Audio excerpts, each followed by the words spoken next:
Alrighty, so Road to the Knockout Team 2 has arrived. We are taking a wee quick look at it again as we did last week with Team 1. We do get the first, or the second, I suppose, Road to the Knockout objectives in Santiago Jimenez. Expect there to be Mexican requirements for this one. So we need to assist 3 goals with 3 balls, relatively straightforward. Score 10 goals using a player from Mexico. So that's usually the way of it. I expect Mexican players to be quite high in price. So just keep an eye out for that. Score an assist, score at least 2 goals per match in 4 matches. But you need to have 2 Eredivisie players in there because he plays Eredivisie. From what I remember, he does indeed. And then, of course, you've got to win 8 matches. So that's down from the 10 from last week, which is great. But such as it is, you need the 2 Mexican players in your team as well. So the Mexican players definitely are going to be needed for sure. So just keep an eye out and see if you've got any in your club because you might make a wee bit of money.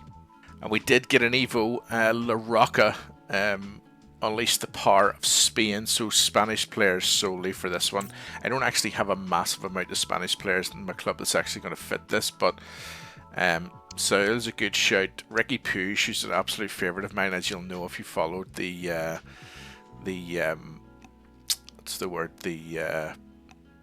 Old Man Road to Glory.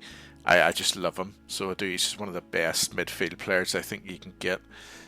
He does end up as an 84 rated with really good pace is upgraded, but his dribbling and his defending is much better, to be fair. So definitely worth a look, I think, this one. If you've got a Spanish team, then it's grand, but it's only up to 78 rated players. This one's definitely for the upgrade. The only Liverpool player that I could have put in here was Pedro Travella, but of course he's on loan at the minute, so can't get his Liverpool card into this one. So this one I won't probably complete unless I'm looking at something else for whatever reason. But I think we'll just kind of cut this one out and not worry about it for this point. And of course, so they banged out 2 absolutely superb SBCs for the start of the Team 2 promo for sure. Nico Williams first up. He looks tremendous, 4-star, 5-star there. Play left mid, right mid, left wing. Excellent attributes. Does have some issues within his card for definite. His shooting is not as what I would expect it to be. I would expect him to have a little bit better shooting given some of the goals that he scored in the European Championships this year. His passing's okay. It's not great. His reactions are decent enough, probably not good enough. I think there's plenty to be done with this card in order to get it. I think, as we'll see for the price, I don't think it's worth it. I'll certainly not be doing it, but he does come in with the Rapid Plus, the Flair, the Travella, Relentless, Quick Step, and of course the Finesse Shot playstyles. Roles though in the main wingers or inside forwards, he's got an inside forward plus on the left mid, which isn't actually too bad at all, but I think that this card is pretty much a don't do. We'll show you the reason why in a wee second here, because you're starting off at an 86, 3 86s, 2 87s, and an 88, I think is an astronomical price for this time of the year. It's definitely not one I'll be doing. Same with Lamine Yamal. He's going to be a real fun card. People are going to really love him. But here's a card that's only going to last 3 weeks before the next card wipes it out.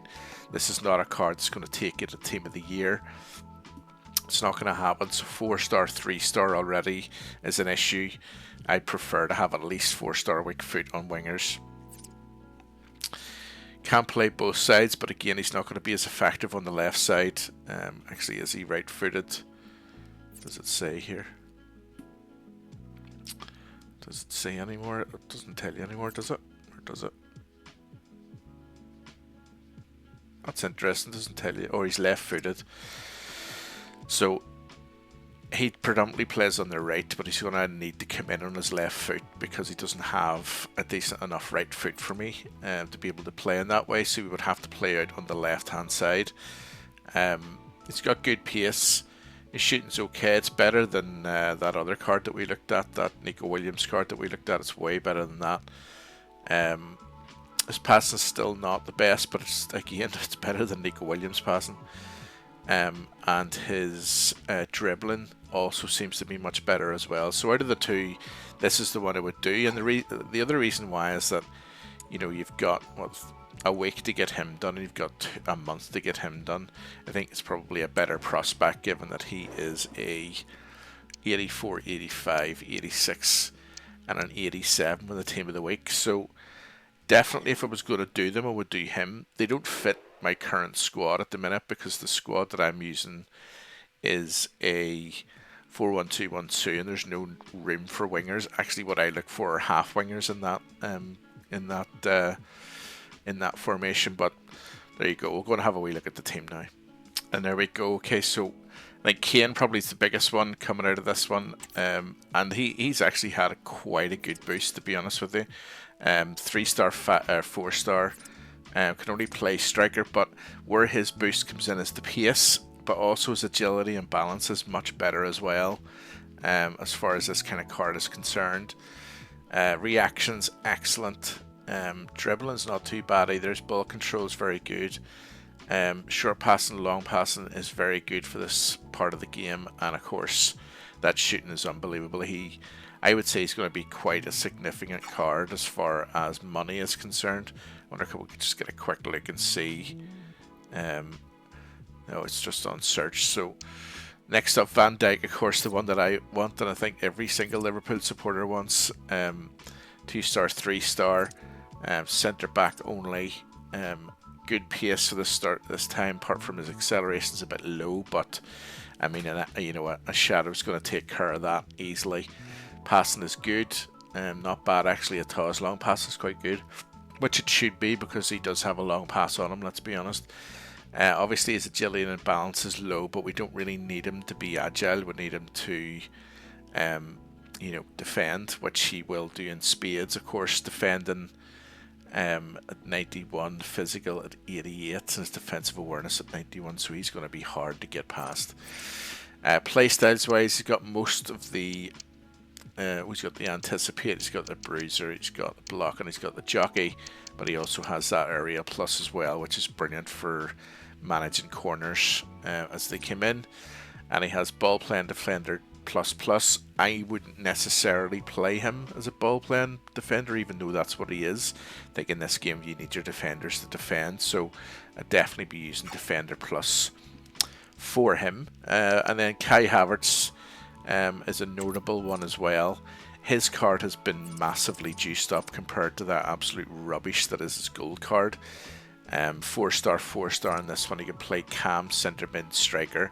Reason I like this card is he'll fit my team perfectly. Before we get on the attributes, the reason why is because when he's in that centre mid, he has the ability to play half winger plus, and I like the half wingers in centre mid on the 4-1-2-1-2, as I was saying earlier. So actually he fits my team perfectly, so he would be one that I would like to get, although I'd say it'd be quite hard to get his hands on, to be honest with you. But his stat boost is tremendous. You can see it there. It's absolutely super duper. So I think he's worthwhile looking at. Trying to see if there's any more from this one. Brandt is a new one. Again, stats very, very good. Good pace for him. 4-star, can play cam, right mid, centre mid. Again, another one to look at as far as half wingers are concerned. Does have good play styles. He has the incisive pass, and he has tiki-taka as well, which we all love. Dead ball specialist as well, with first touch, flair, technical, and a trivela. Half winger plus on the cam, which is interesting. Double plus, I should say, plus. Centre mid actually doesn't have it on the centre mid, which is very, very interesting. So I think I would have to push him up towards or put him in the cam position to get that. Although again, if I put him in cam, I wouldn't necessarily want him to be a half winger either, so he's a bit odd for me. Obviously I'll take him if I can pack him, for definite. Let's see, Barcola I think is a new one. We'll look at him. This will be the last Rttk we'll look at. Inside forward, he has decent enough play styles, no doubles, but great stats. His pace obviously is very good as expected. His dribbling should be very good because he's tremendous on the ball. We'll remember him from last year. That I think it was the team of the season that he had last year was absolutely super duper. So, and the reason for that is because his ability to carry the ball was tremendous, and you can see there his ball control still very high. I think probably for him I'd just stick a wee maestro on him, and that would do the trick there. So let's have a wee look again, see if we can find, yes, let's see these ones. Who have we got this time? Let me see. Oh, we don't have many. So Gusto for Chelsea. I think he's just going to be alright. I've had a wee look at these beforehand. 3-star again. Only plays right back. Stats are good. Stats just aren't great. They're there, and he'll do to start off with. For definite, he's got jockey and he's got slide tackle, whipped pass. Whipped pass is what I always look for on right backs. He can play attacking wing back and wing back, but that wouldn't even do my team, that, to be honest with you, because I wouldn't have them playing in that way. I think then we should have a little bit more in here, if I remember rightly. Yes, we've got plenty more because we've got the baller, my man. The man with a master plan, probably my favourite player in the world right now. 5-star skills, 3-star weak foot. Striker and cam. Good enough pace, he's much faster than that in real life, but I'd say he'll get way more cards than this over the year. Shooting very good, passing very good. Especially with his vision, and his short passing's excellent for a striker. Like, it's very good because that's where I would use him as a striker. Agility and balance are excellent. Ball control, reactions, dribbling, the whole shebang. He has it all for me. Great play styles as well, including a first touch plus. We can take the ball in at speed. Finesse, dead ball, and of course from a plus he plays better in a shadow striker, but also can play false 9 plus in striker position, which is probably where I would use him if I packed him. I'd say that would definitely be him. But there you go. That's a whistle-stop tour of Road to the Knockout Team 2 and all of the available objectives and SBCs that we've gotten so far. Enjoyed the video. Don't forget to like and subscribe if you are new. I'll see you all again very, very soon.